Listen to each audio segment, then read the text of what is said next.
BJP గుప్పిట్లో ఉన్నాయి అనేది ఇవాల్టి మన డిబేట్ పాయింట్. వైసీపీ నుంచి హనుమంత్ రెడ్డి గారు, టీడీపీ నుంచి రేణుక గారు, విశ్లేషకులు శేషు గారు మనతో కంటిన్యూ అవుతున్నారు.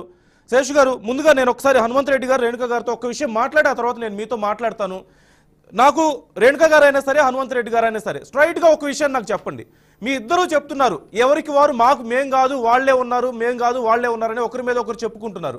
స్ట్రైట్గా నాకు ఒక విషయం చెప్పండి, నిజంగా టీడీపీ అయినా సరే, వైసీపీ అయినా సరే బీజేపీ చేతుల్లో లేదు అనడానికి లేదంటే ఆంధ్రప్రదేశ్ కోసం మేము పలానా విషయంలో మేము ఫైట్ చేసాం అని చెప్పడానికి ఒక్క ఎగ్జాంపుల్ నాకు కావాలి మీ ఇద్దరి నుంచి, మీ రెండు పార్టీల నుంచి. ఇది ఆంధ్రప్రదేశ్ ప్రజల తరపు నేను అడుగుతున్నాను. ప్లీజ్ ఒకసారి హనుమంత్ రెడ్డి గారు ముందుగా మీరు రెస్పాండ్ అవ్వండి. రేణుక గారు మీతో నేను మాట్లాడుతాను. ప్లీజ్ కంటిన్యూ, చెప్పండి. టైంలో ఎవరు మాట్లాడొద్దు అని చెప్పండి, నా టర్మ్ లో ఎవరితో మాట్లాడేద్దు నేను చెప్తాను. మీరు చెప్పండి. జగన్మోహన్ రెడ్డి గారు బీజేపీ పార్టీ ఉండండి తెలుగుదేశం పార్టీ మాదిరిగా ఇది బీజేపీ ఒడిలో కూర్చొని కాంగ్రెస్ పార్టీని తిట్టే నవనిర్మాణ దీక్ష, కాంగ్రెస్ పార్టీ ఒడిలో కూర్చొని బీజేపీ పార్టీని తిట్టే ధర్మ పోరాట దీక్ష, ఇటువంటివన్నీ చేసింది చంద్రబాబు నాయుడు గారు. ఏమో అప్పుడు కూడా ఎప్పుడు నేనేమంటానంటే, ఆ రోజు కాంగ్రెస్ పార్టీ నుంచి బయటకు వచ్చిన తర్వాత ఆ రోజు అధికారంలో ఉన్న కాంగ్రెస్ పార్టీని ఎదిరించి జగన్మోహన్ రెడ్డి గారు వైఎస్ఆర్ కాంగ్రెస్ పార్టీ పెట్టుకొని ఈ రాష్ట్రంలో అధికారంలోకి తీసుకొచ్చాడు. వైఎస్ఆర్ కాంగ్రెస్ పార్టీని ఈ రాష్ట్ర ముఖ్యమంత్రిగా జగన్మోహన్ రెడ్డి గారు. నేనేమంటానంటే, జగన్మోహన్ రెడ్డి గారు ముఖ్యమంత్రి అయిన తర్వాత మా ఆపోజిట్ పత్రికలని ఈటీవీ, ఆంధ్రజ్యోతి టీవీలలో, ఈటీవీ, ఆంధ్రజ్యోతి టీవీలలో, ఆంధ్రజ్యోతి పత్రికలలో ఈ రాష్ట్ర ముఖ్యమంత్రిగా జగన్మోహన్ రెడ్డి గారు 2019 ఎలక్షన్లలో గెలిచిన వెంటనే దేశ ప్రధానమంత్రి నరేంద్ర మోడీ గారిని రాష్ట్రానికి ఆహ్వానించడానికి వెళ్ళి మొట్టమొదటి అడిగిందే ఖచ్చితంగా ప్రత్యేక హోదా ఇవ్వాలి, ఏదైతే విభజన హామీలు ఉన్నాయో అవన్నీ నెరవేర్చాలని జగన్మోహన్ రెడ్డి గారు ప్రతి సభలో, మొన్న జరిగిన వైజాగ్ సభలో ప్రజలను ఉద్దేశించి మాట్లాడుతూ ఇవన్నీ చేయాలా, మీరు చేస్తేనే దీనికి మంచి జరుగుతుంది ఆంధ్రప్రదేశ్ కని జగన్మోహన్ రెడ్డి గారు అడగడం జరిగింది. అలాగే విభజన హామీల్లో అంటే అది మెడల్ వంచడం అంటే అదేనా? ఉండండి ఒక్క నిమిషం.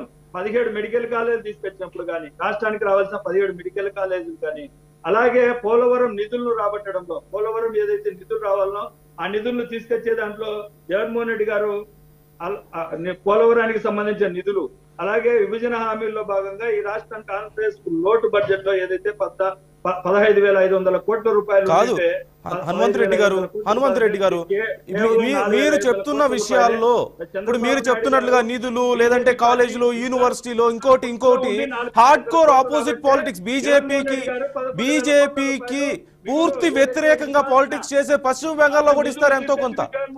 కేంద్రం బాధ్యత అది. ఎంతో కొంత డబ్బులు ఇవ్వడమో, 4 కాలేజ్ ఇవ్వడం అనేది very common. It happens everywhere. తమిళనాడులో జరగట్లేదా?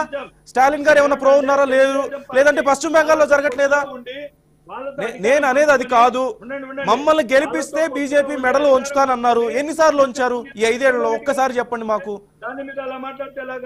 ఎలా తీసుకురాని నిధులు వాళ్ళ పొత్తులో ఉండి, వాళ్ళతో పార్టీలో పొత్తులోని బీజేపీ పార్టీతో అధికారాన్ని పంచుకొని వాళ్ళు తీసుకురాని నిధులు జగన్మోహన్ రెడ్డి గారు సాధిస్తే అది ఈ రాష్ట్ర ముఖ్యమంత్రిగా ఆంధ్రప్రదేశ్ ప్రజలకు చేసిన మేలు కాదా?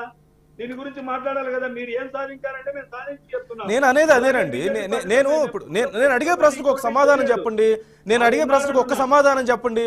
మనం రాష్ట్రాల తరపు నుంచి ట్యాక్స్ వసూలు చేసి కేంద్రానికి పంపిస్తాం. కేంద్రం మళ్ళీ డివైడ్ చేసి అదే ట్యాక్స్లు మనకు డబ్బులుగా పంపిస్తుంటారు, రకరకాల రూపాల్లో పంపిస్తుంటారు.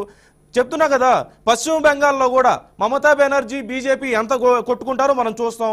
ఢిల్లీలో కేజ్రీవాల్ ఎంత గొడవ పడతారో మనం చూస్తాం. తమిళనాడులో స్టాలిన్ ఎంత గొడవ పడతారో మనం చూస్తాం. అయినా సరే ఆ రాష్ట్రాలకు కూడా కేంద్రం ఎంతో కొంత ఇస్తుంది. అదే వాళ్ళ గొప్పతనంగా తీసుకురావడం అనేది it happens. It's a procedure. కానీ రాష్ట్రానికి రైట్ఫుల్ గా రావాల్సిన విషయాల్లో ఏం చేసింది వైసీపీ? మెడలు వంచుతానన్నారు కదా. స్పెషల్ స్టేటస్ విషయంలో ఉంచారా? లేదంటే విశాఖ స్టీల్ ఫ్యాక్టరీని ప్రైవేటీకరణ చేస్తుంటే ఏం చేశారు? జగన్మోహన్ రెడ్డి గారు మెడలు వంచి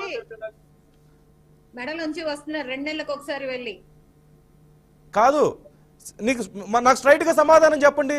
ఎన్నిసార్లు మెడలు ఉంచారు మరి కేంద్రానికి? ఎందుకని వాళ్ళకి ప్రతి ఎన్నికల్లోనూ వాళ్ళకి సపోర్ట్ ఇవ్వాల్సిన అవసరం ఏముంది? ఏ బిల్లు తీసుకొచ్చినా సపోర్ట్ ఇస్తారు. లేదంటే అక్కడ పార్లమెంట్లో ఏ ఎన్నిక జరిగినా మీరే సపోర్ట్